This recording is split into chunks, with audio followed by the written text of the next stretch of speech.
ان الحمد للہ نحمده ونستعینه ونستغفره ونعوذ باللہ من شرور انفسنا ومن سیئات اعمالنا من يهده اللہ فلا مضل له ومن يضلل فلا هادی له واشهد ان لا الہ الا اللہ وحدہ لا شریک له واشهد ان محمدا عبدہ ورسولہ اما بعد فإن خير الحديث كتاب الله وخير الهدي هدي محمد صلى الله عليه وآله وسلم وشر الأمور محدثاتها وكل محدثة بدعة وكل بدعة ضلالة وكل ضلالة في النار.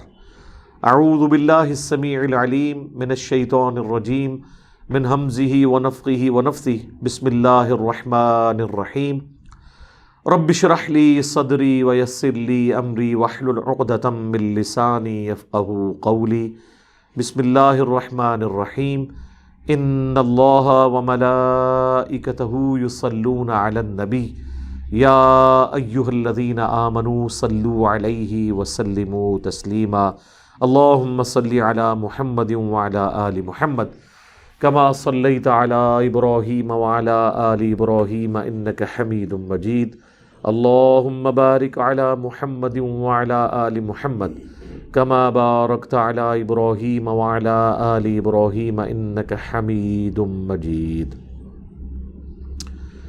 اللهم ربنا آتنا في الدنيا حسنة وفي الآخرة حسنة وقنا عذاب النار. ربنا آتنا من لدنك رحمة وهيئ لنا من امرنا رشدا. لا الہ الا انت سبحانک انی کنت من الظالمین. حسبنا اللہ ونعم الوکیل. یا حی یا قیوم برحمتک استغیث ولا حول ولا قوة الا باللہ العلی العظیم. آمین. الحمدللہ آج 6 فروری 2022 کو سنڈے کے دن قرآن کلاس نمبر 111 نمبر میں ہم انشاءاللہ تعالی سورۃ الانعام کی آیت نمبر 104 سے سٹارٹ کریں گے. اعوذ باللہ من الشیطان الرجیم. بسم اللہ الرحمن الرحیم. قد جاءکم بصائر من ربکم. بے شک تمہارے رب کی طرف سے تمہارے پاس آنکھیں کھول دینے والے دلائل آ چکے ہیں. یعنی قرآن حکیم اور صاحب قرآن صلی اللہ علیہ وآلہ وسلم. فمن ابصر فلنفسہ. تو جو کوئی بھی اب آنکھیں کھولتا ہے دیکھتا ہے تو اپنی ہی نفس کے فائدے کے لیے. یعنی جو ہدایت قبول کرے گا تو اپنے ہی نفع کو. وَمَنْ عَمِيَ فَعَلَيْهَا. اور جو کوئی اندھا بنے گا تو اس کا وبال بھی اسی پر ہوگا. یعنی اس کے دو معنی ہو سکتے ہیں کہ اگر یہ دعوت قبول کرتے ہو تو اس کے بینیفیشری بھی تم ہو، اور اگر خدا نخواستہ اس دعوت سے اندھے پن کا مظاہرہ کرتے ہو تو اس کا نقصان بھی تم اٹھاؤ گے. دوسرا معنی یہ ہے کہ ہدایت قبول کرنے کی وجہ سے اللہ کو کوئی فائدہ نہیں ہونا، فائدہ تمہیں ہی ہونا ہے. اللہ محتاج نہیں ہے کہ اس کے پیغمبر کی دعوت قبول کی جائے. اور اگر کوئی اللہ کی دعوت قبول نہیں کرتا تو اس سے اللہ کو کوئی نقصان نہیں ہے، وہ خود ہی اندھے پن کا شکار ہو کر اللہ کے عذاب کا مستحق ہوگا. اللہم اہدنا فیمن ہدیت. آمین. وما انا علیکم بحفیظ. اور اے نبی آپ فرما دیجئے کہ میں تم پر کچھ نگہبان نہیں ہوں. یعنی میرا کام تھا تم تک بات پہنچانا، میں نے کان سے پکڑ کے تمہیں ہدایت کے راستے کی طرف نہیں لے کے آنا. یعنی آپ کو پتہ ہے ایک جو بھیڑوں کا ریوڑ ہوتا ہے اس کے اوپر جو نگہبان ہوتا ہے اس کا گڈریا، اگر کوئی بھیڑ اس راستے سے ہٹ جائے تو وہ اسے ڈنڈے کے زور پہ واپس لے کے آتا ہے، کیونکہ اسے پتہ ہے کہ اسے بھیڑیا شکار کر لے گا. لیکن انسان کی مثال اس طرح کی نہیں ہے. انسان کو اللہ نے عقل دی ہے. جب عقل سے یہ بات پتہ چل گئی تو اب اسے ہانکا نہیں جائے گا بلکہ صرف بات بتائی جائے گی. اس کے باوجود اللہ تعالیٰ پیغمبروں کو اس سٹیج سے گزارتا ہے کہ ہر طرح کے امتی ہوں گے، ہر طرح کی بھیڑیں ہوں گی ریوڑ میں. تو صحیح بخاری میں حدیث ہے، نبی علیہ السلام نے فرمایا کوئی پیغمبر بھی ایسا نہیں ہے جس نے بھیڑ بکریاں نہ پالی ہوں اس ریوڑ کی حفاظت نہ کی ہو؟ تو صحابہ نے پوچھا یا رسول اللہ آپ نے فرمایا ہاں میں نے بھی بڑے کم داموں کے عوض مکے کے لوگوں کی بھیڑ بکریاں چرائی ہیں، یعنی اپنی ینگ ایج کے اندر۔ وہ اللہ تعالیٰ اس پریکٹس سے گزارتا ہے، تبھی تو وہ پھر پیغمبر امت کے لیے رول ماڈل اور آئیڈیل بنتا ہے۔ وَكَذَلِكَ نُصَرِّفُ الْآيَاتِ، اور اس طریقے سے ہم طرح طرح سے اپنی آیات کھول کھول کر بیان کرتے ہیں۔ وَلِيَقُولُوا دَرَسْتَ وَلِيَقُولُوا دَرَسْتَ وَلِنُبَيِّنَهُ لِقَوْمٍ يَعْلَمُونَ، تاکہ جو دلیلیں آپ ان کو بیان کر رہے ہیں یہ بول اٹھیں کہ آپ نے خوب اچھے طریقے سے دعوت توحید ہم تک پہنچا دی، اور کھول کھول کر ان لوگوں کے لیے اس چیز کو واضح کر دیا جو بات ماننے والے ہیں، علم رکھنے والے ہیں، ان کو یہ گلہ نہیں ہوگا کہ ہمیں بات سمجھ نہیں آئی۔ ہر طریقے سے آپ دیکھیں قرآن حکیم ایک صفحے کی کتاب بھی ہو سکتی تھی، اللہ کے لیے کوئی مشکل ہے اپنی بات کنوے کرنا؟ جس طرح امام شافعی کا قول صحیح سند سے ہے کہ اگر قرآن حکیم میں سورۃ العصر کے علاوہ کوئی اور سورت یا آیات نازل نہ بھی ہوتی تب بھی وہ ہدایت کے لیے کافی تھی، لیکن چونکہ انسانی وسوسے بہت زیادہ ہیں، پھر ہر طبقے کے لوگ ہیں، ان تک بات پہنچانے کے لیے بات کو مختلف انداز میں بیان کیا جاتا ہے۔ صرف قصہ آدم اور ابلیس دیکھ لیں 7 دفعہ بیان ہوا ہے، لیکن ہر دفعہ ایک نئے رنگ کے ساتھ بیان ہوا ہے تاکہ بات اگر کسی کو ایک جگہ سمجھ نہیں آئی دوسری جگہ سمجھ آ جائے۔ تو یہ اللہ تعالیٰ فرما رہا ہے کہ اس طریقے سے ہم اپنی آیات کو کھول کھول کر پھیر پھیر کر دوبارہ بیان کرتے ہیں، تاکہ یہ جو توحید کے دلائل ہیں اس کے عوض کوئی شخص یہ نہ کہے کہ مجھ تک یہ بات نہیں پہنچی، بلکہ یہ لوگ کہہ اٹھیں کہ آپ نے خوب ہمیں پڑھایا، تاکہ ہم واضح کر دیں اس قوم پر جو علم رکھنے والی ہے۔ لیکن بات پھر وہی ہے، اتبع ما اوحی الیک من ربک، اے نبی آپ بھی پیروی کریں، اتباع کریں اس وحی کی جو آپ کے رب کی طرف سے آپ کی طرف کی جا رہی ہے۔ یعنی سب سے پہلے نبی علیہ السلام خود اس وحی کے پابند ہیں۔ لا الہ الا ہو، نہیں ہے کوئی معبود سوائے اس کے۔ وَأَعْرِضْ عَنِ الْمُشْرِكِينَ، اور مشرکین سے اعراض کیجئے، منہ پھیر لیجئے۔ یعنی اعراض یہ بھی ہوتا ہے کہ جو بے بنیاد باتوں کے اوپر زیادہ بحث و تمہیز کریں تو آپ ان کو اگنور کریں۔ یہ اعراض ان معنوں میں ہے کہ آپ نے اگنور کرنا ہے، جس طریقے سے آیا وَإِذَا خَاطَبَهُمُ الْجَاهِلُونَ قَالُوا سَلَامًا۔ مومنین کی نشانی ہے کہ جب جاہل لوگ ان کے ساتھ بحث کرتے ہیں تو وہ دور سے بس سلام دعا تک رکھتے ہیں، ان کو پتہ ہے کہ اس بحث میں سے نکلنا کچھ نہیں ہے۔ پھر اس کے نقصانات بھی ہو جاتے ہیں۔ بعض اوقات جب کوئی بندہ بات نہیں مان رہا ہوتا تو آپ کی لینگویج بھی روڈ ہونا شروع ہو جاتی ہے، اس کی طرف بھی آگے اشارہ آ رہا ہے، وہ اللہ تعالیٰ نے منع کر دیا ہے، وہ اگلی آیات میں آ جائے گا۔ وَلَوْ شَاءَ اللَّهُ مَا أَشْرَكُوا، اگر اللہ ہی چاہتا تو یہ شرک نہ کرتے۔ بڑی کانٹے کی بات بڑی صحیح جگہ پہ آئی ہے کہ کھول کھول کے اللہ تعالیٰ آیات بیان کر رہا ہے، کسی کو یہ دماغ میں آ سکتا ہے، اس کے باوجود اکثریت بات نہیں مان رہی ہے، تو لگتا ہے کوئی اللہ کا زور ہی نہیں چل رہا بندوں کے اوپر۔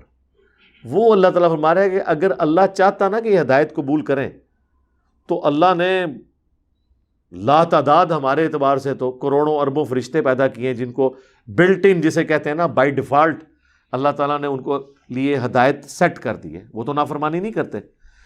اگر اسی طرح کی مخلوق انسان بھی اللہ نے بنانی ہوتی تو اللہ تعالیٰ سب کو ہدایت دے دیتا، آنے واحد میں لوگ ابو بکر عمر عثمان و علی بن جاتے رضی اللہ عنہم اجمعین۔ وما جعلناک علیہم حفیظا، اور ہم نے آپ کو ان پر نگہبان نہیں بنایا۔ اب یہ بات پھر دوبارہ ریپیٹ ہوگی، یہ اس کی تکلیف، اس کی انٹینسٹی اس وقت آپ کو سمجھ آئے گی جب آپ کے پس منظر میں ہو کہ ایک شخص اکیلا 13 سال سے دعوت توحید پیش کر رہا ہے، تکلیف اٹھا رہا ہے، اس کے باوجود صرف 125 بندے مسلمان ہوئے ہیں۔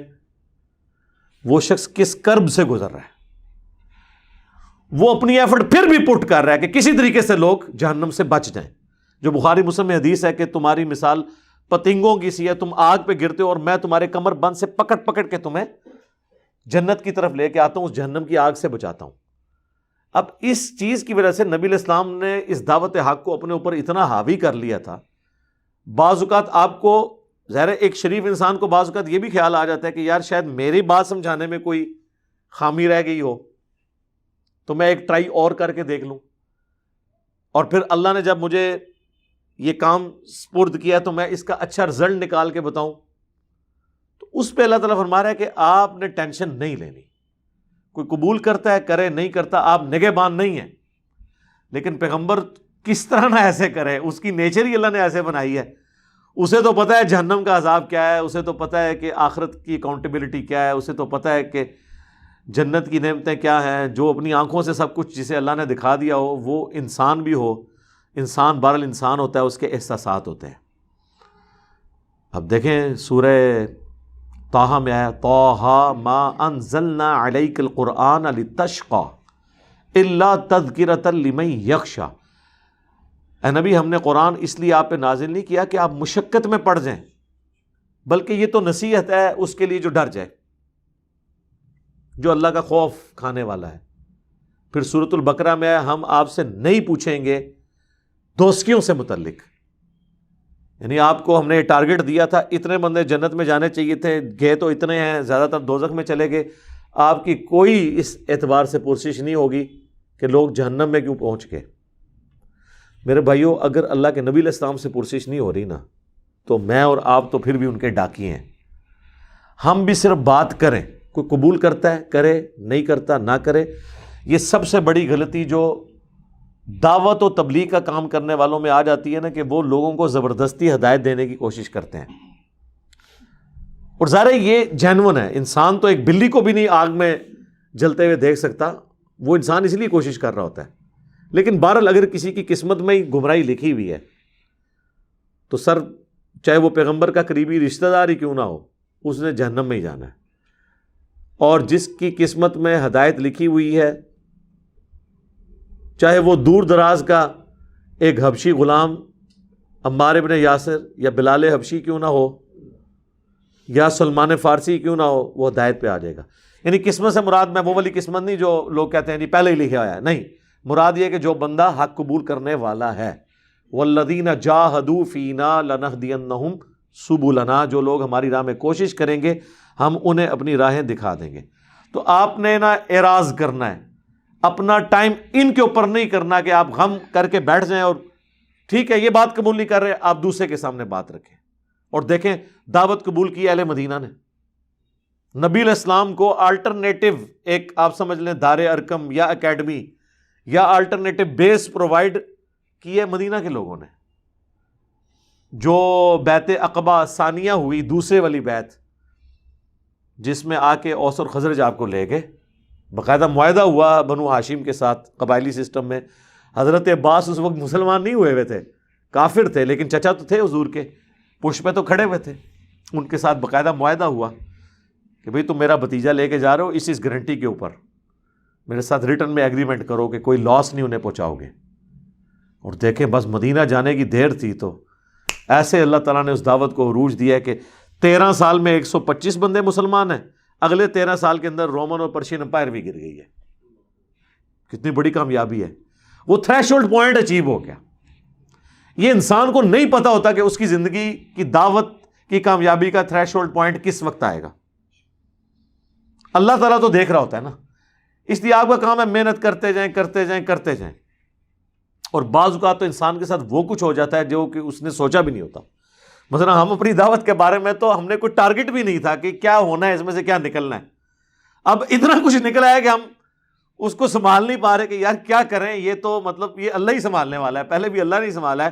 آپ دیکھیں میں جب بھی ممبر پہ چڑھتا ہوں لا حول ولا قوت الا باللہ، یہ میں نے جس کو کہتے ہیں نا وہ اللہ تعالیٰ کی صفت جو ہے نا، یہ ہر چیز کو کنٹرول کرنے کی، میں نے بس وہ ایک ہی بات پکڑ لی ہوئی ہے.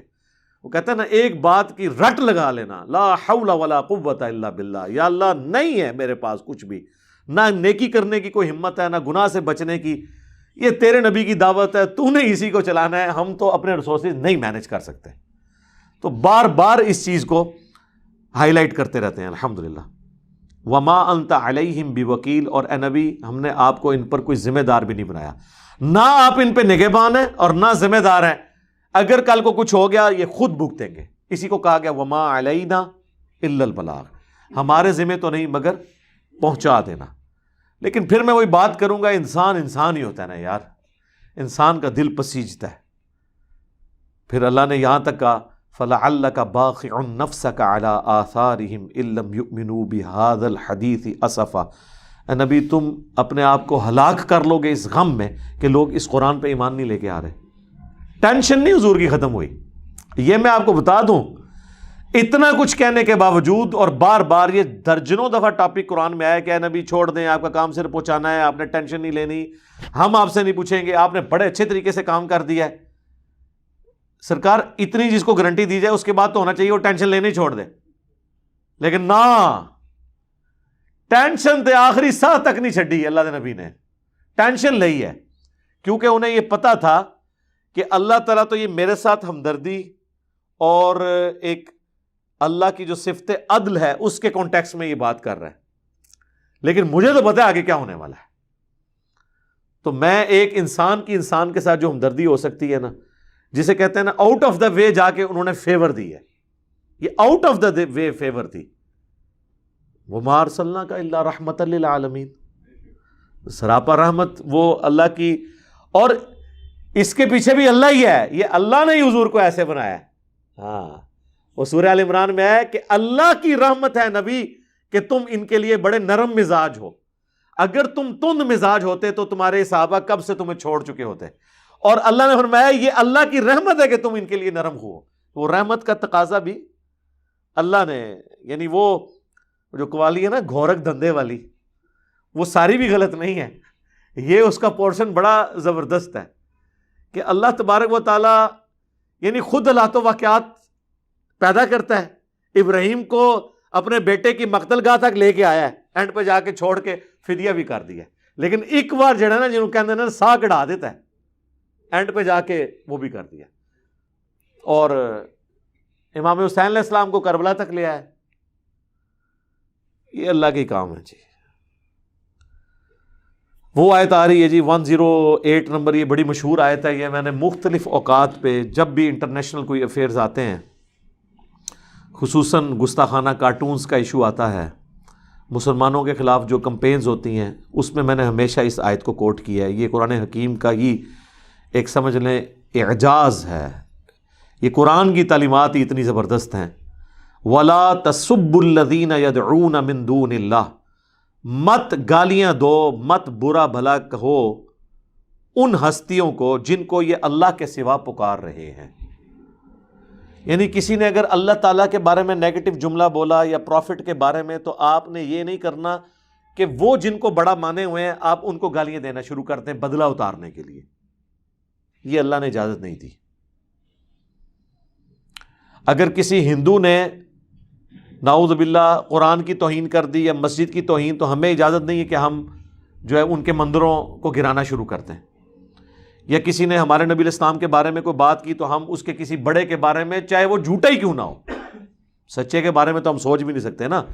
یہ اسلام کی خوبصورتی ہے، اللہ کے فضل سے جب کبھی اسلام کے خلاف پروپیگنڈا ہوا کرسچنز کی طرف سے، جیوز کی طرف سے، آپ کبھی نہیں دیکھیں گے کہ مسلمان حضرت عیسیٰ علیہ السلام یا حضرت موسیٰ علیہ السلام کی توہین کرنا تو بڑی دور کی بات ہے، اس طرف ان کا وسوسہ اور دماغ بھی نہیں کبھی جاتا، کہیں تحت شعور میں ایسی بات ہی نہیں ہے۔ الٹا جب جیزس کرائسٹ کے خاکے بنے ہیں، کرسچنز نے اس کی مخالفت دی کہ مسلمان مقابلے پہ آ گئے کہ یار یہ توہین ہے، کیونکہ ہمیں تو سکھایا گیا کہ ایک پیغمبر کا انکار گویا سارے پیغمبروں کا انکار ہے۔ لا نفرق بین احد من رسلی، ہم رسولوں میں ایمان لانے میں فرق نہیں کرتے، سارے پیغمبروں کو مانتے ہیں۔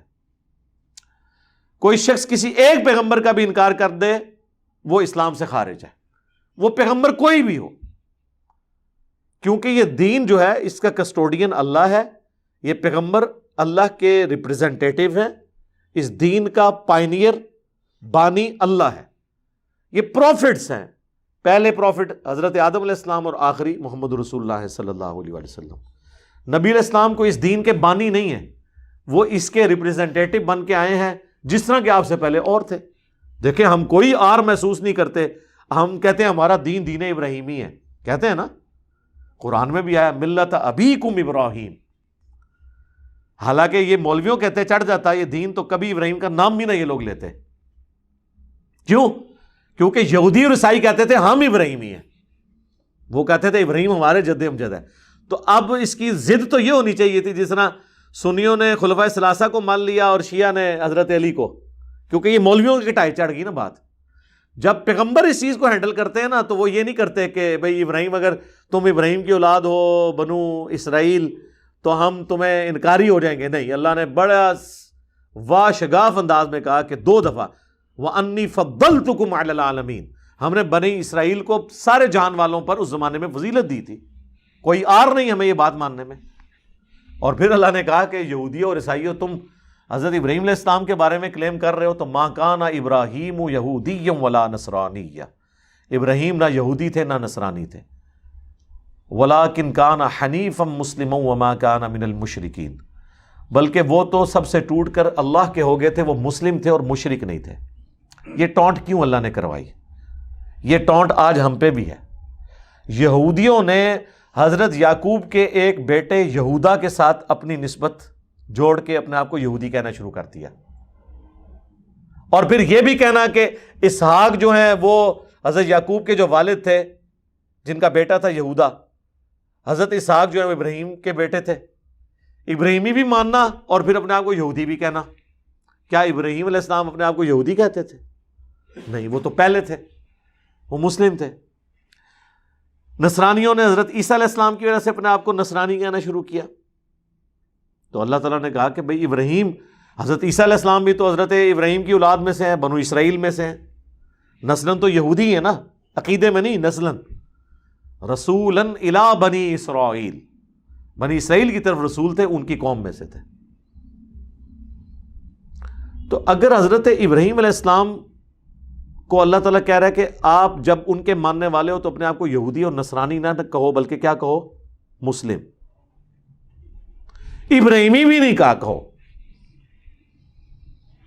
دیکھیں، ابراہیم کی پیروی کرنی ہے تو میرے بھائی، اگر اللہ تعالیٰ ابراہیم علیہ السلام کے ساتھ جڑے ہوئے لوگوں کو بھی کہہ رہا ہے کہ تم نے مسلم اپنے آپ کو کہنا ہے، تو جو شخص ابراہیم علیہ السلام کی دین کی ترویج کے لیے دنیا میں آیا ہے، محمد رسول اللہ صلی اللہ علیہ وآلہ وسلم، ان کے ماننے والے اپنے آپ کو بریلوی، دیوبندی، اہل حدیث، سنی، شیعہ کہیں گے؟ ہم تو اپنے آپ کو محمدی بھی نہیں کہتے، یہ تو ہم کبھی حنفی شافی کے اختلاف میں محمدی اپنے آپ کو آنری طور پہ کہہ رہے ہوتے ہیں، ادروائز ہم محمدی بھی نہیں، ہم مسلم ہیں۔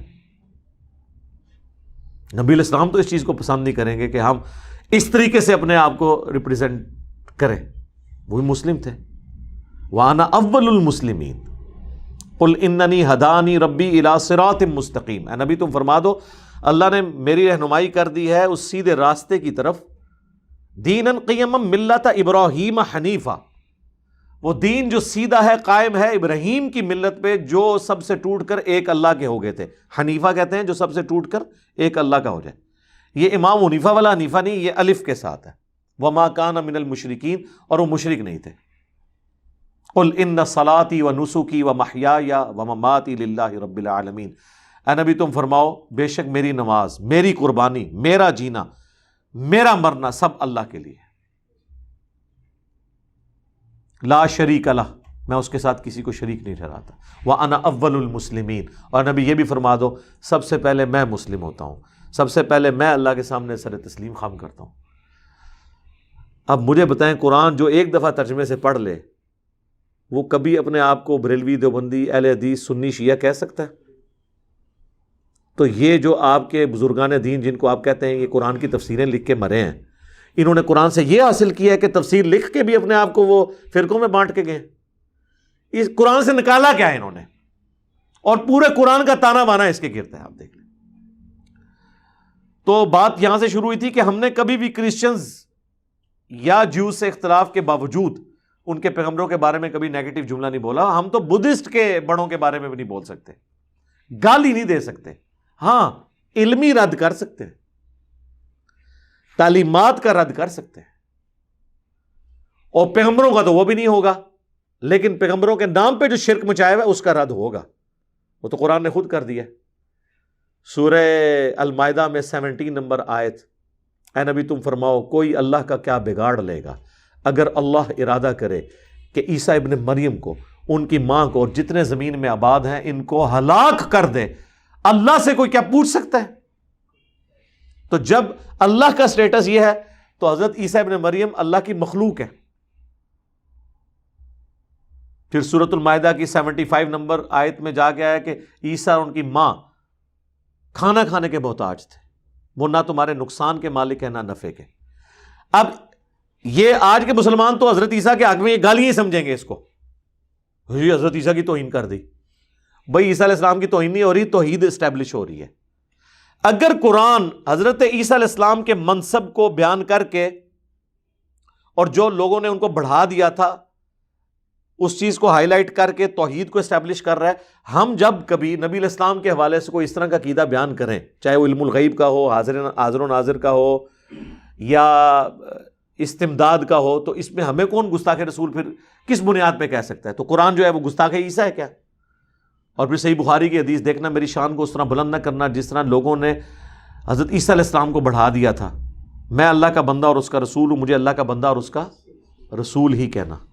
تو نبی علیہ السلام نے اپنا سٹیٹس کلیئر کیا ہے، اس کو کوئی گالی نہ سمجھے۔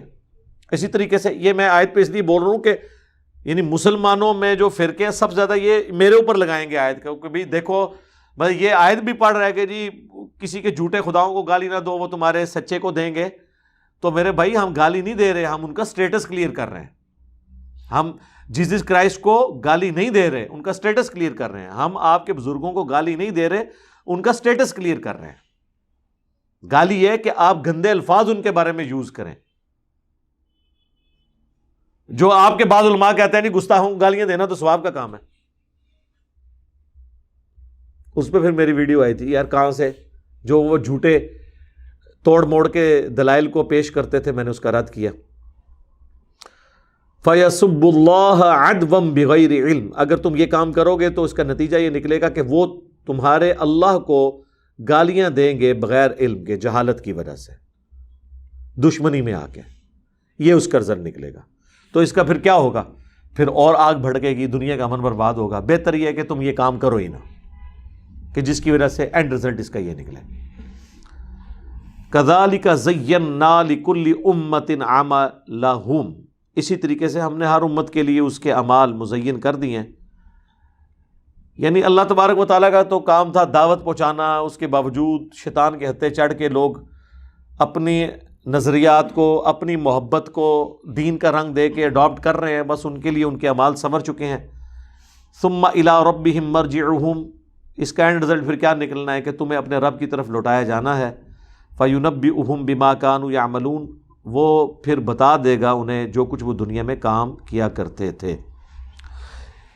اسی آیت کو لوگ اس اعتبار سے بھی مس یوز کرتے ہیں، وہ کہتے ہیں جی چھوڑ دیں، آپ کسی کو نہ بتائیں کیا سچ ہے کیا جھوٹ ہے، آپ پہ آگے جا کے پتہ لگ جائے گا۔ یہ وہی ہے کہ پھر اللہ تعالیٰ بتا دے گا کہ آخرت میں کیا ہوگا۔ یہ تو اللہ تعالیٰ یہ بتا رہا ہے کہ دعوت کے باوجود اگر کوئی حق قبول نہیں کرتا، کانٹیکسٹ یہ چل رہا ہے، تو آپ نے ٹینشن نہیں لینی، کیا مطلب دن تو فیصلہ ہو ہی جائے گا نا۔ اس کا یہ مطلب کب ہے کہ دعوت کا کام چھوڑ دینا ہے، یہ دعوت نہیں کرنی، یہ رزلٹ نہیں ہے اس میں سے۔ یعنی دعوت کرنے کے بعد ٹینشن نہیں لینی، اللہ تعالیٰ فیصلہ کرے گا۔ باقی اگر کوئی کہتا ہے نا آپ نے کسی کو سمجھانا نہیں، اسے آگے جا کے پتہ چل جائے گا، سرکار آگے پتہ نہیں چلے گا، لگ پتہ جائے گا۔ ہاں یہ لگ نو پیچھے لے آؤ تو یہ تمہیں پتہ لگے گا، اہلا پتہ لگے گا۔ اگر قیامت والے دن قادیانیوں کو یہ پتہ چلا کہ غلام احمد قادیانی نے ہمارے ساتھ دھوکہ کیا تھا، تو ان کو یہ پتہ لگنا ان کے لیے کوئی فائدہ مند ہوگا؟ اگر بریلویوں کو قیامت والے دن یہ پتہ چلا کہ انہوں نے مکے مدینے کے نام پر سواریاں سوار کر کے جا کے بریلی میں اتاری، اور وہ بیچارے اسے مدینہ شریف ہی سمجھتے رہے، تو ان کو یہ چیز فائدہ دے گی؟ دیوبندیوں کو اگر قیامت والے دن جا کے یہ بات پتہ چلی کہ ہمارے ساتھ تو دھوکہ ہوا ہے، گنگو شریف، ہاں گنگوئی کے تھے جہاں سے، یہ گنگو شریف والوں نے ہمارے ساتھ دھوکہ کیا ہے، تو ویسے اب میری ویڈیوز کے بعد تو کوئی نہیں کہہ سکتا، میرا خیال ہے دنیا کا کوئی دیوبندی نہیں بچا کہ جسے میاں کا نہ پتہ چلا ہو، اس کے باوجود بھی نہ ان کو پتہ چلے۔ اور یہ میں نے یقین کریں ان لوگوں کو بدنام کرنے کے لیے نہیں کیا تھا، یہ ہمارے پاس آخری حال ہے، جس طرح پاکستان انڈیا کو کہتا ہے نا ہم فوج میں آپ کا مقابلہ نہیں کر سکتے، اگر الٹیمیٹلی کچھ ہوا تو ہم نے چلا دینا ایٹم بم، کیونکہ ہمارے پاس کوئی راستہ نہیں ہے نا۔ یہ ہمارے پاس ایٹم بم ہے کہ نہ یہ قرآن کو مان رہے ہیں نہ حدیث کو مان رہے ہیں، پھر ہم کیا کریں ان کے ساتھ؟ ہم کریں یہ کہ جن بابوں کی وجہ سے قرآن حدیث نہیں مان رہے نا، بابے مکاؤ۔ اور بابے مکانے کا طریقہ یہ ہے کہ بابوں نے جو بڑے بڑے بلنڈر کیے ہیں، اتنے بڑے بلنڈر کہ یہ اپنی اولاد کے سامنے اپنے بابوں کی وہ کرامات نہیں بیان کر سکتے، اپنے بیوی بچوں میں بیٹھ کے ان کی تعلیمات شیئر نہیں کر سکتے، وہ ایسی شیئر کریں کہ ان کے بچے پوچھیں کہ بابا جی کنا نہ لگے رہے ہو. ہاں جی، تو پھر کیا ہوگا؟ اس کا اینڈ رزلٹ ہے کہ بزرگوں سے اعتماد، جیسے یہ بزرگوں کی جو آکاش بیل اترے گی نا، تو آپ دیکھیں یہ درخت کس طرح پھلے پھولے گا. یہ بیل اکھاڑنی پڑے گی. بیل اکھاڑنے کے لیے بھائی ہمارے ہاتھ تو جو بھی ہتھیار آئے گا ہم نے یوز کر دینا ہے، اور اللہ کا شکر ہے یہ ہتھیار ایسا یوز ہوا ہے. اچھا، مجھ سے پہلے بھی اس پلانٹ ارتھ پہ ایک بندے نے یہ ہتھیار یوز کیا ہوا ہے اور اس نے کامیابی حاصل کی ہے. کون ہے؟ احمد بریلوی صاحب یار. جی ہاں، 100 سال پہلے این ای جی انہوں نے اسام الرحمن لکھ کے پوری دیوبندیت فیل کر دی تھی. ایک بندے نے اتنا بڑا مدرسہ جن کے ہزاروں علماء اور ان کی پبلک، ایک بندے نے انہیں فیل کر دیا ہے. اسام الرحمن میں انہوں نے 5 گستاخانہ عبارتیں ہائی لائٹ کر کے فتوے لگائے اور پبلک کو یہ پڑھا دیا یہ گستاخ رسول ہے. اور تسی جو مرضی کر لو، دیوبندی بریلویوں کا مقابلہ کر ہی نہیں سکتے. یہ کام انہوں نے کیا ہوا ہے پہلے. میں نے خیر اس کو پھر ریورس انجینئرنگ کی ہے کہ پھر کسی کو نہیں، یعنی یہ فارمولہ وہاں سے میں نے لیا ہے. چوری نہیں کیا سرکار، چوری تو ہوتا ہے وہ اگر وہ تو پوری دنیا میں پھیلا کے گئے ہیں. میں نے اس میں زیادہ اس میں ویلیو ایڈیشن کر کے اس کو ایک سفسٹیکیٹڈ فارم میں لوگوں کے سامنے پیش کر کے، تو جن کا فارمولہ تھا ان کو بھی ختم کیا، ٹھیک ہے، ان کے مخالفین کو بھی، ان کے حامیوں کو بھی، اور ان سب لوگوں کو بتایا کہ میرے بھائی یہ آپ کے ساتھ دھوکہ کر رہے ہیں، آؤ قرآن و سنت کی طرف. لیکن گالی نہیں دی ہے، اعلیٰ حضرت ہی کہا ہے سرکار. دیوبندی نہیں کبھی اعلیٰ حضرت کہتے، اہل حدیث نہیں کبھی اعلیٰ حضرت کہتے، ٹھیک ہے. وہ تو انہوں نے تو کتاب لکھ دی ہے رضا خانی مذہب. ہم نے احترام بھی رکھا پیار محبت کے ساتھ، اور الحمدللہ یہ بھی بتایا کہ انہوں نے امت کے ساتھ کیا کیا. وَأَقْسَمُوا بِاللَّهِ جَهْدَ أَيْمَانِهِمْ، اور یہ قسمیں کھاتے ہیں بڑی گاڑی قسم کی اللہ کی. لَإِنْ جَاءَتْهُمْ آیَةٌ، اگر ہمارے پاس کوئی معجزہ آ گیا، لَيُؤْمِنُنَّ بِهَا، تو ہم ضرور اس پہ ایمان لے آئیں گے. یہ میں شروع میں بتا چکا ہوں، اس صورت کا مرکزی ٹاپک یہ ہے کہ اس نبی پہ وہ معجزہ کیوں نازل نہیں ہوتا جو ہم ڈیمانڈ کرتے ہیں، جو سورہ بنی اسرائیل میں 9 معجزات آئے ہیں. اب یہ بلیک میلنگ کی انتہا ہے نا. اب ان کو یہ پتہ چل گیا ہے کہ نبی کا معجزہ ہے قرآن سورۃ العنکبوت میں، معجزہ تو اب آنا کوئی نہیں ہے. تو بار بار وہ کہتے ہیں معجزہ کیوں نہیں دیا گیا، آ جاتا معجزہ تو اسی مان لیتے، جیسا کہ ادھر بھی لوگ کہتے ہیں جی دکھا دو کتنے لکھا ہے مان لیں گے، لیکن آپ جب ان کو دکھا بھی دیتے ہیں نہیں مانتے. تو اس کا حل یہ ہوتا ہے کہ اسے کہو کہ میرے بھائی آپ اصول پہلے طے کرو، اگر آپ نے نہ مانا تو پھر کیا ہوگا، وہ آپ اپنی سزا تجویز کریں. کئی لوگ تو کہتے ہیں لکھے ہی نہیں ہوئے گا، ان کو یار سپوز نہیں لکھا ہویا پھر تو تسی بری، اگر لکھے ہویا پھر کیا کرو گے. تو کئی لوگ دعوت قبول بھی کر لیتے ہیں، ٹھیک ہے. 100 پہ محنت کریں، ایک آدھ دانا تو نکل ہی آتا ہے. ہون جڑی فضا ہے اللہ فضل نال 50-50 دی پرسنٹیج ہو گئی ہے. پڑھے لکھے طبقے میں تو 100 پہ محنت کریں تو 98 نکل آتا ہے. اور آپ سچائی کی طاقت دیکھیں، دنیا میں ایسا کون سا پلیٹ فارم ہوگا جس کا تعارف ہی نیگیٹو ہو اور لوگ اسے قبول کر لیں.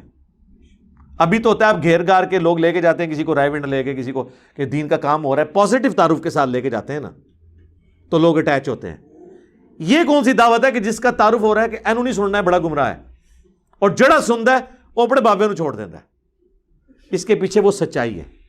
لہٰذا یہ چیز اسٹیبلش ہو گئی ہے کہ سچائی میں اتنی طاقت ہے کہ آپ اکیلے بھی سچائی کے لیے کھڑے ہونا وہ اپنا اثر رکھتی ہے، اور دشمنی کے باوجود بھی کوئی آپ کا بال بھیگا نہیں کر سکتا دعوت کے حوالے سے. تو یہ کہتے ہیں کہ اگر کوئی نشانی نازل ہوگی ہوتی ہم ضرور ایمان لے آتے. اب اللہ کو تو پتہ ہے نا کہاں سے ایمان لانا تھا، یہ تو صرف ڈکوسلا ہے ان کا. قل انما الآیات عند اللہ، اے نبی فرما دو کہ معجزے تو اللہ کے پاس ہیں. وما یشعرکم، اور اے مسلمانوں تمہیں کیا شعور اس حوالے سے، انہا اذا جاءت لا یؤمنون، کہ اگر اللہ کی طرف سے منہ مانگا معجزہ یا نشانی آ بھی گئی تب بھی ایمان نہ لے کر آئیں. ظاہر مسلمانوں کو ہوتا تھا کہ چلو یار اللہ تعالیٰ تھوڑا سا اس معاملے میں لینیٹ ہو کے معجزہ دکھائی دے، ہو سکتا ہے یہ اسلام لے آئیں. تو اللہ تعالیٰ ہمارا ہے کہ تمہیں کیا پتا کہ نہیں لائیں گے، پھر بھی اللہ تو مستقبل کو جانتا ہے. یعنی ول آف گاڈ جو ہے وہ اس کو تو آپ چیلنج نہیں کر سکتے نا، یہ اللہ کی مرضی ہے کہ اس نے کیا چیز دکھانی ہے کیا چیز نہیں دکھانی. موسیٰ علیہ السلام نے جو معجزات دکھائے ہیں اس کے بعد کیا سارے ہی مان لے آئے تھے؟ نہیں.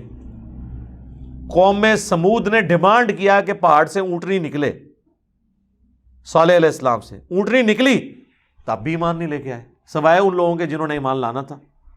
تو فرق تو نہیں پڑتا.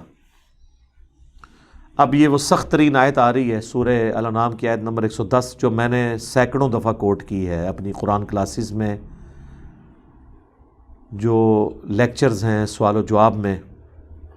اکثر لوگ پوچھتے ہیں کیا وجہ ہے کہ بعض اوقات لوگوں کو ہم قرآن بھی دکھا دیتے ہیں، حدیث بھی دکھا دیتے ہیں، اس کے باوجود وہ حق کا راستہ قبول نہیں کرتے. اور کیا وجہ ہے کہ اتنے بڑے بڑے علماء جنہوں نے قرآن کی تفسیر لکھی، احادیث کے ترجموں میں انہوں نے زندگی اپنی بسر کر دی، اس کے باوجود گمراہی پہ مرے ہیں. انہیں نہیں پتا تھا قرآن و سنت میں کیا لکھا ہوا ہے. ایک تو وہ بابے ہیں نا جو صرف شعر و شاعری کرتے رہے، ان کو تو واقعی نہیں تھا پتا قرآن و سنت میں کیا لکھا ہے. لیکن جو قرآن کی تفسیریں لکھ کے گئے، قرآن کے ترجمے کر کے گئے، حدیث کی کتابوں کے ترجمے کیے، ترجمہ کرنے سے پہلے بھی وہ بریلوی تھے، ترجمہ کرنے کے بعد بھی بریلوی رہے، ترجمہ کرنے سے پہلے بھی وہ اہل حدیث تھے یا شیعہ تھے یا دیوبندی تھے، اور بعد میں بھی وہی رہے، ان کے اندر کوئی چینج نہیں آئی. ویسے بعض لوگوں میں آ بھی گئی. علامہ وحید الزمان جو تھے وہ دیوبندی تھے، بخاری کا ترجمہ 1920 میں کیا تو اہل حدیث ہو گئے، بعض میں آ بھی جاتا ہے چینج. لیکن یہ ایک ہی مثال ہے میں آپ کو جو 100 سال کی تاریخ میں پیش کر رہا ہوں. اکا دکا لوگ ہیں. یا مفتی عامر عثمانی ہیں جنہوں نے خلافت و ملوکیت پڑھی، اس کا جواب لکھنے کے لیے تو الٹا انہوں نے خلافت و ملوکیت کے دفاع میں 700 صفحے لکھ دیے، جو دیوبند کے مفتی تھے. تو لیکن یہ کوئی لاکھوں ہزاروں میں ایک دانہ نکلتا ہے. زیادہ تر یہی ہے کہ قرآن کی تفسیر لکھ کے فوت ہو جائیں گے، حدیث کے ترجمے کر کے فوت ہو جائیں گے، اور ایک رتی برابر اس میں سے حق قبول نہیں کریں گے. اس کے پیچھے کیا ریزن ہوتی ہے؟ یہ وہ سر ٹروتھ ریویل ہو رہا ہے. قرآن کی یہ آیت اس اعتبار سے آپ سمجھ لیں اہم ترین آیت ہے. سورہ الانعام کی آیت نمبر 110، وَنُقَلِّبُ أَفْئِدَتَهُمْ وَأَبْصَارَهُمْ، ہم پھیر دیتے ہیں لوگوں کے دلوں کو اور آنکھوں کو حق بات قبول کرنے سے. یہ اللہ اپنی طرف منسوب کر رہا ہے کہ میں ہی نہیں قبول کرنے دیتا. سورۃ الانفال میں بھی آیا کہ اللہ اور اس کے رسول کی دعوت پہ لبیک کہا کرو. یاد رکھو اللہ تعالیٰ دل اور بندے کے درمیان بعض اوقات حائل ہو جاتا ہے اور بات سمجھ ہی نہیں آتی. اسی کو میں کہتا ہوں گیئر الٹا لگ جاتا ہے، جو سورۃ الاعراف میں آیا کہ پھر یہ حالت ہو جاتی ہے جب ہدایت کا راستہ دیکھتے ہیں اسے گمراہی سمجھنا شروع کر دیتے ہیں، اس وجہ سے اسے چھوڑ دیتے ہیں اور گمراہی کو ہدایت سمجھنا شروع کر دیتے ہیں، اسے ایکسیپٹ کر لیتے ہیں. یہ بڑا خطرناک معاملہ ہے. اسی کو کہا گیا ختم اللہ علی قلوبہم وعلی سمعہم وعلی ابصارہم، ان کے دلوں پر، آنکھوں پر، یعنی دل سے مراد عقل، چاہے دماغ ہو یا دل، کوئی بھی چیز، کیونکہ لٹریچر کی زبان میں قرآن بات کرتا ہے. اللہ تعالیٰ کی طرف مور لگ جاتی ہے. ہم پھیر دیتے ہیں ان کے دلوں کو، ان کی عقل کو، ان کی آنکھوں کو حق بات قبول کرنے سے.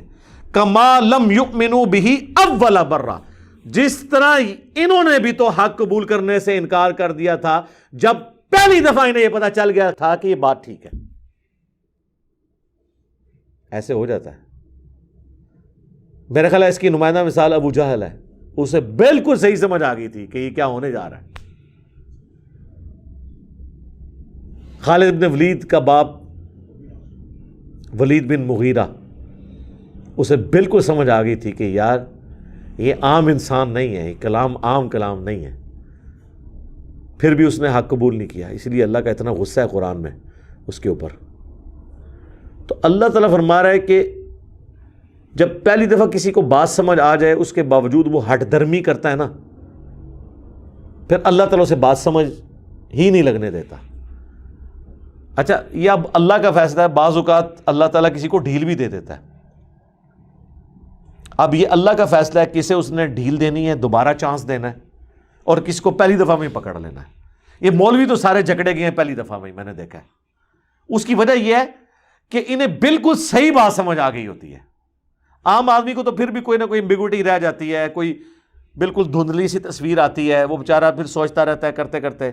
لیکن مجھے بتائیں جو بندہ قرآن کی آیات آدھی لکھے، آپ کیا سمجھتے ہیں یہود و نصارہ تحریف کر دیں تورات اور انجیل میں، ان پہ تو اللہ کی لعنت پڑے، اور مسلمان قرآن کی آدھی آیات لکھیں یا قرآن کی آیت لکھ کے اس کے ترجمے کو صحیح کرنے کے بعد اس کی تفسیر اس کی بالکل الٹ لکھ دیں تو ان پہ لعنت نہیں پڑنی؟ پڑتی ہے ان پہ. یعنی مفتی احمد یار خان صاحب نعیمی نے سورۃ القصص کی آیت نمبر 44 ڈسکس کی حاضر و ناصر کے مسئلے میں. ہر جگہ وہ تعویل کرتے آئے. سورہ ال عمران کی تعویل کی, اے نبی علیہ السلام تم وہاں موجود نہیں تھے جب وہ کلمے ڈالی جا رہی تھی کہ کون کفالت کرے گا مریم کی. اسی طریقے سے قرآن میں آیا کہ تم وہاں موجود نہیں تھے جب ہم نے موسیٰ علیہ السلام کو کوہ طور پہ بلایا. اور اللہ تعالیٰ یہ بات دلیل کے طور پہ مشرکین عرب کو پیش کر رہا ہے کہ یہ پیغمبر اس وقت موجود بھی نہیں تھے, تب بھی یہ پوری ہسٹری صحیح صحیح بیان کر رہے ہیں, کسی سے پڑھے ہوئے بھی نہیں ہیں. یہ ان کی پیغمبری کی دلیل ہے. اس آیت سے ان کو یہ ٹینشن پڑ گئی کہ حاضر و ناظر کی نفی ہو جائے گی, کیونکہ یہ تو کہتے ہیں اگلی امتوں میں بھی حضور حاضر و ناظر تھے. تو ہر جگہ یہ پتہ کیا تعویل کرتے ہیں کہ اس در تو یہ آیا ہے کہ نبی وہاں موجود نہیں تھے, یہ نہیں آیا کہ دیکھ بھی نہیں رہے تھے. اللہ کے پاس تھے, وہاں سے بیٹھ کے دیکھ رہے تھے, اور آج بھی مدینہ شریف میں قبر اطہر میں ہیں اور ہمیں وہاں بیٹھ کے دیکھ رہے ہیں. لیکن قرآن میں ایک آیت ایسی تھی جو ان کی عقیدے کی موت تھی, وہ یہ سورہ قصص کی آیت تھی. اور اس کو تو اس آیت کو قرآن سے نکالنا تو ممکن نہیں تھا. ڈاکٹر سرار صاحب والی بات کہ اگر اس کتاب کی حفاظت کی ذمہ داری اللہ نے نہ لی ہوتی نا, کیونکہ اس کتاب کے بعد کوئی پیغمبر نہیں آنا تھا نا, ختم نبوت کی وجہ سے یہ متقاضی تھی یہ چیز کہ قرآن کو محفوظ کیا جاتا تاکہ نبی کا خلیفہ دنیا پہ ہو قیامت تک کے لیے. انا نحن نزلنا الذکر وانا لہ لحافظون. تو اگر یہ نہ ہوا ہوتا نا تو مسلمانوں نے اس کے ساتھ کام ڈال دینا تھا, اور ابھی بھی صرف ترجمہ یعنی اس کا ٹیکسٹ عربی والا بچا ہوا ہے, ترجمے میں اور تفسیر میں انہوں نے اب بھی ڈنڈی مار دی ہے. اور اس کی یہ پریکٹیکل مثال وہ لکھتے ہیں وما کنت بجانب الغربی, اور اے نبی آپ وہ مغربی جانب نہیں تھے اس کوہ طور کی, اذ قضینا الی موسیٰ الامر جب ہم نے موسیٰ علیہ السلام کے اوپر وحی کی, آپ وہاں موجود نہیں تھے. باقی بھی ہر جگہ یہ آتا ہے نبی تم وہاں موجود نہیں تھے. یہ کہتے ہیں یہ حاضر کی نفی ہے, ناظر کی نہیں. حاضر کہتے ہیں موجود ہونے والا, ناظر جو دیکھ رہا ہو. مفتی احمد خان نعیمی صاحب نے یہ آیت یاد ہی لکھی اور کہا کہ اس میں یہ لکھا ہوا ہے کہ آپ موجود نہیں تھے, یہ تو نہیں لکھا ہوا کہ دیکھ نہیں رہے تھے. سر لکھا ہوا ہے وما کنت من الشاہدین, اور نہ آپ گواہوں میں شامل تھے, نہ آپ دیکھ رہے تھے. شاید کا ترجمہ انہوں نے حاضر و ناظر کیا ہے. یہاں آیا نہ آپ حاضر تھے, وما کنت بجانب الغربی, نہ وہاں آپ موجود تھے حاضر تھے, وما کنت من الشاہدین, نہ آپ وہاں پہ گواہ تھے. اس نے کیا کیا, آدھی آیت لکھے نا اور کہا اس میں تو ہے کہ آپ وہاں موجود نہیں تھے, یہ تو نہیں لکھا تھا کہ آپ وہاں شاہد بھی نہیں تھے, آپ دیکھ بھی نہیں تھے. لکھا ہوا ہے. مجھے بتائیں جب یہ وہ آیت لکھ رہا تھا اور اس کا جواب دے رہا تھا, اسے نہیں پتا تھا کہ میں آدھی آیت لکھ رہا ہوں. اس طرح کے جو لوگ ہوتے ہیں نا, یہ اس چیز کے مصداق ہوتے ہیں. اور میں علا وجہ بصیرت کہہ رہا ہوں, اس پلانٹ ارتھ پہ اتنا شرک احمد بریلوی یا دیوبند کے بزرگوں نے نہیں پھیلایا جو مفتی احمد یار خان نعیمی صاحب نے جال حق لکھ کے ان سارے فرسودہ عقائد کا یعنی آف دا وے جا کے دفاع کیا. حتیٰ کہ وہ جال حق میں غیر اللہ سے مدد مانگنے کی دلیل میں سورہ بقرہ کی آیات لے آئے کہ اے نبی یعنی یہ ان کو فرما دو کہ اگر تمہیں شک ہے نا اس کتاب کے بارے میں تو بلا لو اللہ کے سوا جتنی ہستی ہیں ان کو, اس طرح کی کتاب کوئی بنا کے بتائے. تو کہتے ہیں دیکھیں اللہ تعالیٰ ہمیں خود دعوت دے رہا ہے کہ اللہ کے سوا اور ہستیوں سے بھی مدد مانگ لو. اور رزلٹ ہے جو ان پڑھ بھی نہ کٹے. جی آپ پڑھ لیں جال حق میں جا کے. اب یہ جب اب باتیں یہ بلنڈرز ہیں, اس کے بعد بھی اگر کوئی ان کے پیچھے آنکھیں بند کر کے چلتا ہے اس کا کوئی علاج نہیں ہے سوائے ایک اس سے بڑا علاج میں نے رکھا ہوا ہے, آخری علاج. وہ میرے پاس جو یکا ہوتا ہے کہ میں کسی بزرگ کی گستاخی ثابت کر دوں, وہ میں نے کر دی. اسی جال حق میں انہوں نے جو نور اور بشر کی بحث ہے نا, اس میں ان سے ایک بلنڈر ہو گیا اور وہ ہم نے پکڑ لیا. اس کے اوپر بھی یہ سارے آ کے لاجواب ہو جاتے ہیں. انہوں نے کہا قل انما انا بشر مثلکم, اے نبی تم فرما دو کہ انسان ہونے میں تمہاری طرح ہوں. ظاہر مرتبے میں تو ہم بھی نہیں کہتے, آپ جیسا مرتبہ کسی کا ہو نہیں سکتا. ٹھیک ہے جی, ہماری آنکھیں تو ادھر تک نہیں دیکھ سکتی. بخاری مسلم ہے نبی الاسلام نے جنت بھی دیکھ لی نماز کی حالت میں. بخاری مسلم میں میں اپنی پیٹھ کے پیچھے بھی دیکھ لیتا ہوں. آپ کے پسینے میں سے بھی بخاری مسلم میں آتا ہے خوشبو آتی تھی. ٹھیک ہے, تو انسان ہونے میں وہ ہماری طرح تھے, مرتبے کی تو بات ہی نہیں ہو رہی. تو اب ان کو بشر ماننا بھی مشکل ہو جاتا ہے نا. تو انہوں نے اس بحث میں کہا کہ اس آیت کا صرف مقصد یہ ہے کہ اتنا بتایا جائے کہ تم لوگ اے انسانوں مجھ سے مانوس ہو جاؤ کہ میں انسان ہوں, تم مجھے یقین کر لو, لیکن اندروں میں انسان کوئی نہیں, اندروں میں نور ہاں, میں انسانی شکل میں آیا ہوں تاکہ تم مجھ سے مانوس ہو جاؤ کہ ایک انسان دوسرے انسان کی بات صحیح طریقے سے سن لیتا ہے. جس طرح شکاری شکار کرنے کے لیے مختلف آوازیں منہ سے نکالتا ہے, یہ تیتر کو اور بٹیر کو, اس طرح پیغمبر بھی یہ کر رہے تھے کافروں کو اپنی طرف مائل کرنے کے لیے. اب پیغمبر کی مثال کس سے دے دی انہوں نے؟ شکاری سے. اور وہ شکاری بھی وہ جو فراڈ کر رہا ہوتا ہے, تیتر ہوتا نہیں ہے, آوازیں نکالتا ہے, اندروں کچھ اور ہوتا ہے. اب یہ تو صراحتاً گستاخی تھی, اس کی کوئی تعویل بھی نہیں ہے, کیونکہ بریلوی کہتے ہیں گستاخی کی تعویل بھی نہیں کی جائے گی. میں پڑھ لی سرکار, اندھا دھند پیروی کے انجام میں ڈال دی. اللہ کا شکر ہے ہزاروں لوگوں کی ہدایت کا سبب بنی. میرا وہ جو لیکچر ہے انڈیا اور پاکستان کے بزرگوں کی 19 گستاخانہ عبارات کا تحقیقی جائزہ, اے سارو سوئی ہے جیڑی میں انہاں دے غبارے ماری ہے فارق. باقی قرآن و حدیث کے ساتھ جو اس کتاب میں انہوں نے کھلواڑ کیا ہے وہ آپ لاکھ دکھائیں کچھ نہ کچھ تعویل کریں گے, گستاخی کی تعویل نہیں کریں گے, کیونکہ وہ ادھر ان کو ڈر پڑ, کیونکہ ان کو پٹی یہ پڑھائی گئی ہے گستاخ نہیں ہونا چاہیے. دیکھ لو جی, انہوں نے خود اشرف تھانوی پہ جو حسام الارمین میں فتویٰ لگایا وہ کس بات پہ لگایا پتا؟ کہ اس نے کہا تھا کہ نبی کو اسی طرح کا علم غیب ہے جس طرح ایک جانور کو بھی تو چھٹی حص کے طور پہ پتہ چل جاتا ہے کیا ہونے والا ہے, اس میں نبی کی ہی تخصیص کیا, یہ تو اس طرح کا علم تو ہر پاگل مجنون نعوذ باللہ اور جانور کو بھی حاصل ہوتا ہے. تو اعلیٰ حضرت نے فتویٰ لگا دیا کہ تم نے جانوروں کے ساتھ مثال دے دی. سرکار تو آڑے پوتا مرید نے, یہ پوتا مرید ہے نا, اعلیٰ حضرت کے خلیفہ ہیں نعیم الدین مراد آبادی, اور ان کے خلیفہ ہیں مفتی احمد یار خان صاحب نعیمی. یہ نعیمی ان کی وجہ سے لکھتے ہیں. ٹھیک ہے, تو مفتی احمد یار خان نعیمی صاحب نے وہی کام پایا ہے جو اشرف علی تھانوی نے حفظ الایمان میں نبی الاسلام کے لیے وہ گندی مثال دی تھی. یہ پکڑی گئی ہے. پھر اس میں اتنا ترویا ہے کہ انہوں کو بچنے دی راہ نہیں ہے. لیکن یہ میں نے کیوں یہ ٹوٹکا, میں نے بتایا ہمیں کوئی ضرورت نہیں تھی, ہمارے پاس تو کوئی ذریعہ ہی نہیں ہے نا کہ ان کو منوانے کا, یہ قرآن حدیث کو مانے. تو آخری حربہ یہی ہے جو اعلیٰ حضرت سے ہم نے سیکھا ہے کہ ایک کتاب لکھ دو حسام الارمین 1905 چک دو پورا دیوبند مدرسہ اور انہوں نے مولوی. ٹھیک ہے, اج تک وہ جان نہیں چھڑا سکے. تو جو اسی کام پایا ہے نا اللہ کے فضل سرکار, یہ وہ مدنی وائرس ہے جو قیامت تک نہیں اب ختم ہونے والا. ہاں انشاءاللہ, نہ یہ کوئی ویکسین ہے, ہاں یہ کوئی ویکسین بھی نہیں ہے, یہ وہ مدنی وائرس ہے. کیونکہ یہ تھوڑے کو وسیلے ہے طریقہ. اگر آپ اس کا علاج کرنے کی کوشش کریں گے تو پہلے آپ حسام الارمین کو غلط کہیں گے, وہ آپ کہہ نہیں سکتے. ٹھیک ہے, تو یہ اللہ کا شکر ہے یہ ہمیں مجبوراً کرنا پڑا.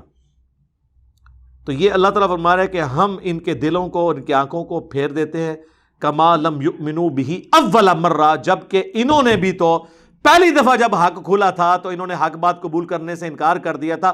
وَنَذَرُهُمْ فِي طُغْيَانِهِمْ يَعْمَهُونَ, اب ہم انہیں چھوڑ دیں گے اپنی سرکشی میں بھٹکتے پھریں, حتیٰ کہ ان کی یہ حالت ہو جائے گی وَلَوْ أَنَّنَا نَزَّلْنَا إِلَيْهِمُ الْمَلَائِكَةَ, اب اللہ نے ان پہ ایسی مور لگا دی ہے کہ اگر فرشتے بھی ان کے سامنے نازل ہو جائیں.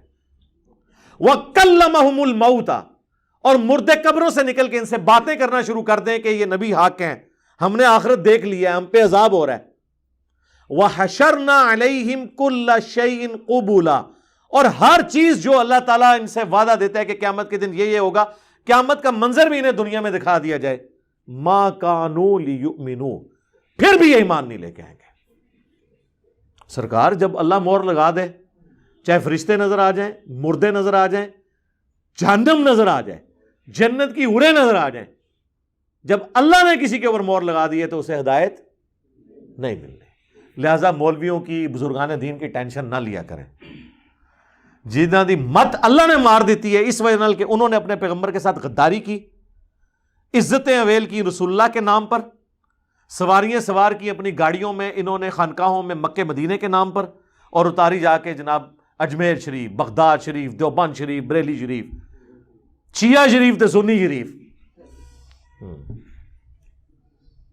الا ان یشاء اللہ، ہاں مگر اللہ ہی کسی کو زبردستی ہدایت دے دے کہ اسے آخری وقت میں کوئی بات سمجھ آ جائے، وہ الگ بات ہے. ادروائز جب مہر لگ، یعنی یہ وہ مہر ہے، یہ وہ سیل ہے جس کو اللہ کھول سکتا ہے.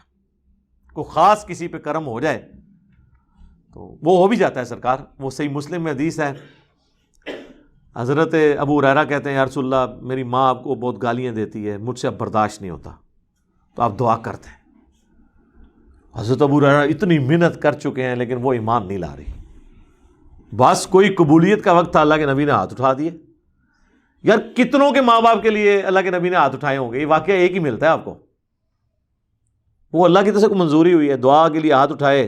حضرت ابو ہریرہ کہتے ہیں میں نے حضور کی دعا ختم ہونے کا بھی انتظار نہیں کیا، میں دڑکی لا دیتی کہ اللہ کے نبی کی دعا پہلے ختم ہوتی ہے یا اس سے قبولیت پہلے ملتی ہے. گھر گئے، کہتے ہیں میں دروازہ جب میں انٹر ہونے لگا تو ان کی والدہ نے کہا کہ باہر ہی رہو، میں غسل کر رہی ہوں، مجھے اللہ کے نبی کے پاس لے جانا. وہ اسلام قبول کر لیا. لیکن یہ جو کنوں پکڑ کے ہدایت ہے نا، یا جامعہ ترمذی میں حدیث ہے اللہ کے نبی نے کہا کہ اے اللہ عمر ابن خطاب یا عمر بن حشام میں سے ایک کو ایمان کی دولت دے دے، تو وہ پھر اللہ تعالیٰ نے قبول کر لیا. وہ اللہ کا فیصلہ تھا، وہ ایک لادہ ممنا. وَلَٰكِنَّ أَكْثَرَهُمْ يَجْهَلُونَ، لیکن اکثر لوگ بالکل اس طریقے سے ناواقف ہیں، جاہل ہیں حق بات قبول کرنے سے. اکثر لوگ یہ پوری اللہ کا پلان سمجھنے سے ہی قاصر ہیں. وَكَذَلِكَ جَعَلْنَا لِكُلِّ نَبِيٍّ عَدُوًّا، اس طریقے سے ہم نے ہر نبی کے لیے دشمن بنا دیے ہیں. شیاطین الانس والجن، جنوں میں سے بھی اور انسانوں میں سے بھی شیاطین. یعنی اللہ تعالیٰ بھی مقابلے پہ بندے رکھتا ہے نا. حق اور باطل کی کشمکش نہ ہو تو پھر مزہ ہی نہیں آتا، پیاس نہ ہو تو پانی کی قدر بھی نہیں نہ آتی. تو اللہ تعالیٰ ہمارا یہ ہم نے ایک پلان ہے. اللہ تعالیٰ انبیاء کے مقابلے پہ بھی انسان اور جنوں کو کھڑا کرتا ہے، یعنی اجازت دیتا ہے کہ وہ بھی کر لیں، پیغمبر بھی زور لگائے گا، اور پھر at the end of the day Fethullah کے ماننے والوں کی ہوگی. یہ وہی آیت ہے جو انہوں نے المحنت کے شروع میں لکھی ہوئی ہے. اعلیٰ حضرت کو شیطانی لشکر ڈکلیئر کرنے کے لیے آیتیں انہوں نے والا دیتا ہے کہ یہ جو شیطانی لشکر علماء دیوبند پہ حملہ آور ہوا ہے، احمد رضا بریلوی ان کی جماعت، تو یہ ہمیشہ سے اللہ کی سنت رہی ہے. اگے انہوں نے آیت لکھی ہے وَكَذَلِكَ جَعَلْنَا لِكُلِّ نَبِيٍّ عَدُوًّا شَيَاطِينَ الْإِنسِ وَالْجِنِّ. میں نے بتانا ہے بزرگان دین نے کیڑی کیڑی آیت کتے کتے کوٹ کی تھی. وہ مشہور زمانہ آیت ہے، ویڈیو میں اکثر کوٹ کرنا، شیطانی لشکر والی. اس سے اندازہ کریں کہ یہ لوگ کافر سمجھتے ہیں ایک دوسرے کو. یہ تو کافر جنات کا ذکر ہو رہا ہے نا. نبیوں کے مقابلے پہ جو انسان اور جن ہیں شیاطین، وہ کافر ہیں. یوحی بعضهم الی بعض، جو بعض کو چپکے سے سکھا دیتے ہیں. زخرف القول غرورا، خوشنما باتیں جو لوگوں کو دھوکے میں مبتلا کر دیں. ظاہر ہے یہ دھوکے میں مبتلا کر دیتی ہیں نا اس طرح کی باتیں. نبی علیہ السلام کی کریکٹر اسیسینیشن کرنا، اللہ تعالیٰ کے بارے میں اس طرح کی باتیں کرنا، ہر زمانے میں یعنی پیغمبروں کو ملائن کیا جاتا تھا. کبھی نبی کی بیوی پہ تہمت لگا دی، کبھی کچھ اور کر لیا. تو یہ ہمیشہ سے ہوا ہے اور یہ آج تک جاری ہے، آپ دیکھ لیں. لیکن میں آپ کو بتاؤں اس کا ایک دوسرا پہلو بڑی ایک عجیب چیز ہے. جو پیغمبروں کے پیروکار ہیں، پیغمبروں کے طریقے پہ ہیں، وہ آپ کو کسی کی کریکٹر اسیسینیشن کرتے ہوئے نظر نہیں آئیں گے. کریکٹر اسیسینیشن یہ ہے کہ جھوٹا الزام. ایک تو ہے کہ کسی کریکٹر خرابی ہے وہ آپ ہائی لائٹ کریں، جھوٹا الزام، اور اس کا پریکٹیکل ثبوت یہ ہے آپ ہمارا کوئی ایک اسٹوڈنٹ نہیں دکھا سکتے جس نے کسی عالم دین کی آدھی ویڈیو کاٹ کے اس کو غلط رنگ دینے کی کوشش کی ہو. ورنہ میں آپ کو بتاؤں، میں صرف ڈاکٹر اسرار صاحب کے بیان القرآن میں سے درجنوں نہیں سینکڑوں گستاخانہ باتوں کے کلپ بنا سکتا ہوں جس کو یہ گستاخانہ کہتے ہیں. لیکن ہم یہ حرکت نہیں کرتے. خیر وہ تو ہمارے مخالف بھی نہیں ہیں، میرے ٹیچر ہیں، علمی اختلاف اپنی جگہ. ان کے علماء کے ساتھ میں یہ سب کچھ کر سکتا ہوں. لیکن ہماری تربیت یہ نہیں ہم نے اسٹوڈنٹس کو کی کہ ان کے آدھے کلپ کاٹو. لیکن یہ کیا کرتے ہیں، آدھی بات کاٹ کے اس کو پھر پیش کرتے ہیں. کیونکہ ان کی دعوت جو ہے نا وہ یہ والی ہے، شیاطین والی، کہ طرح طرح کے خیالات دلوں میں ڈالنا۔ جو انبیاء کے ماننے والے ہوتے ہیں وہ سچائی کی بات کرتے ہیں اور وہ کبھی بھی انفیئر مینز یوز نہیں کرتے۔ مولا علی جو اپنی خلافت میں بظاہر دنیا میں ناکام ہوئے ہیں، بظاہر لوگوں کی نظر میں، کہ ایک شخص نے ایک امت کے اچھے خاصے حصے کی مت مار کے خلافت راشدہ کو ختم کیا، اس کے پیچھے صرف ایک ہی ریزن تھی کہ حضرت علی جو ہے نا وہ اصول کے اوپر کمپرومائز نہیں کرتے تھے۔ وہ کہتے تھے میں نے کوئی مکاری، میں نے کوئی سیاسی چال ایسی نہیں چلنی جس میں اللہ کے حضور میری پکڑ ہو جائے کہ تم نے یہ دو نمبری کیوں کی۔ اگرچہ حضرت علی کے لیے کامیابی حاصل کرنا کوئی مسئلہ نہیں تھا، سب کچھ کر سکتے تھے۔ اگر امیر شام جو ہیں وہ اپنے بیت المال میں سے لوگوں کو خرید سکتے ہیں، امام حسن علیہ السلام کے سرداروں کو، تو حضرت علی نہیں کر سکتے تھے، ان کے پاس تو پوری مسلم ورلڈ تھی بقیہ، لیکن وہ اپنے رشتہ داروں کا بھی وظیفہ نہیں عقیل بن ابی طالب کا بھی لگنے دیا۔ ٹھیک ہے، وجہ یہ ہے یہ کام ہم نہیں کر سکتے۔ لوگ کہتے ہیں نا یہ کیوں نہیں، اس کی وجہ ہے کہ اللہ کے حضور اکاؤنٹیبل۔ میں بھی ابھی یہ حرکتیں کر سکتا ہوں، ان مولویوں کو یقین کریں یہ گھر سے نہ نکلیں۔ ابھی طارق مسعود صاحب پہ برا وقت آیا تھا، واللہ میں اسے حضرت علی کی گستاخی ثابت کر کے اس لیول تک پہنچا سکتا تھا کہ خدا نہ خواستہ کوئی ان کے اوپر اٹیمپٹ کر دیتا، لیکن ہماری یہ تربیت نہیں ہوئی ہے۔ ہم ان کے دفاع میں کھڑے ہوئے کہ یار مس ہینڈلنگ ہے، خدا کے لیے وہ حضرت علی کی توہین نہیں کر رہا تھا، لیکن مس ہینڈلنگ ہے اپنی جگہ، لیکن وہ انٹینشن وہ نہیں جو آپ بتا رہے ہیں۔ چونکہ بیٹھتے ہی ناسبیوں میں یہ لوگ، تو یہ لادہ بات ہے کہ ان کی زبان ہمیشہ لڑکھڑاتی آل البیت کے بارے میں ہے، باقی صحابہ کے بارے میں نہیں ہے۔ یہ بھی ہم سب کچھ کر سکتے تھے لیکن نہیں کیا سرکار۔ ہم چاہتے ہیں کہ ہم اللہ کے حضور ناکام نہ ہو۔ تو یہ میں آپ کو بتا رہا ہوں کہ اللہ کے نیک بندوں کا ایٹیچیوڈ یہ ہوتا ہے کہ وہ اس طرح کا پروپیگنڈا نہیں کرتے جو مخالفین کرتے ہیں انبیاء کے۔ وَلَوْ شَاءَ رَبُّكَ، اگر تیرا رب چاہتا، مَا فَعَلُوا، تو کبھی یہ حرکت نہ کر سکتے جو انبیاء کے مخالفین ہیں، اگر اللہ انہیں کھلی چھٹی نہ دیتا۔ لیکن وہ چھٹی اس لیے دی ہوئی ہے تاکہ حق اور باطل کی کشمکش سے ہی تو پھر آپ نے جنت کمانی ہے نا۔ فَذَرْهُمْ وَمَا يَفْتَرُونَ، تو چھوڑ دیجئے انہیں ان کے حال پر، اور جو یہ بہتان باندھتے ہیں آپ ان کو ان کے حال کے اوپر چھوڑ دیں۔ آپ نے ٹینشن نہیں لینی ہے، آپ کا کام دعوت حق پہنچانا ہے۔ میرا خیال ہے اسی پہ کنکلوڈ کرتے ہیں کیونکہ ٹائم بھی مکمل ہو چکا ہے۔ اللہ تعالیٰ سے دعا ہے جو حق بات میں نے کہی اللہ تعالیٰ ہمارے دلوں میں راسخ فرمائے۔ اگر جذبات میں میرے منہ سے کوئی غلط بات نکل گئی تو اللہ تعالیٰ ہمارے دلوں سے اسے دھو ڈالے، ہمیں معاف بھی فرما دے، ہمیں کتاب و سنت کی تعلیمات پر عمل کر کے دوسرے بھائیوں تک پہنچانے کی توفیق عطا فرمائے۔ سبحانک اللہم و بحمدک، اشہد ان لا الہ الا انت، استغفرک و اتوب الیک، وما علینا الا البلاغ المبین۔ جزاکم اللہ خیرا۔